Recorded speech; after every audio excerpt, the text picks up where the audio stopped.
जो है ये शहीद चंदन सिंह का घर जो है वो सही हो जाएगा।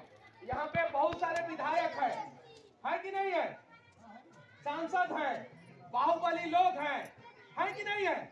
5 कट्ठा जमीन कोई दे सकता है कि नहीं शहीद के लिए, दे सकता है कि नहीं दे सकता है, बिल्कुल दे सकता है कि नहीं दे सकता है, दे सकता है ना। 5 कट्ठा जमीन दे दे, 5 कट्ठा जमीन नहीं दे सकते हैं तो 5 दिन आके मजदूरी कर दे इनके घर में घर बनवाने के लिए। जिसकी जैसी शक्ति है वो शक्ति का इस्तेमाल करके जो है थोड़ा सा तो भला कर दे। लेकिन हम लोगों का समस्या क्या है कि हम लोग तो अपने पड़ोसिया से जलना शुरू कर देते हैं, हम लोग अपने पड़ोसिया से जलना शुरू कर देते हैं।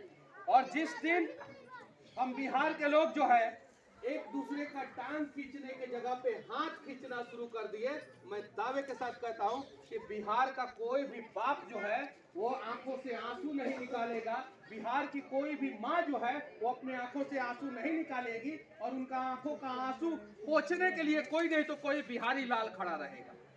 बस प्रयास किया जाए। और मैं फिर से इस देश के सारे नेताओं को दिखाना चाहता हूं, भाई मैं किसी का अपमान नहीं कर रहा हूं, बस उन नेताओं से दिखाना चाहता हूं कि आप ही लोगों के कलमों से और आप ही लोगों के कार्यालय से और आप ही लोगों के संविधान से, आप ही लोगों के नियम कानून से जो है ना वो बिहार का विकास होता है और देश का विकास होता है। तो कर दीजिए ना एक शहीद परिवार के घर का विकास।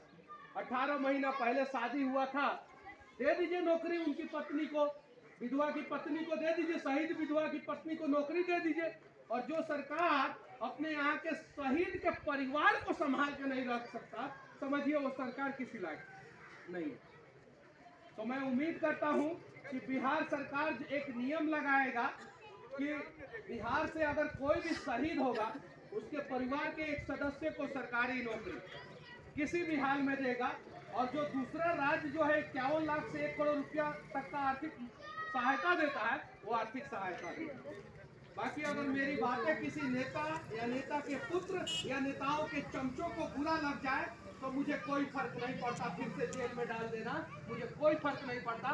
मैं इस देश के और अपने राज्य के शहीदों के लिए, अपने राज्य के और देश के लोगों के लिए आवाज उठाता हूँ। जय हिंद।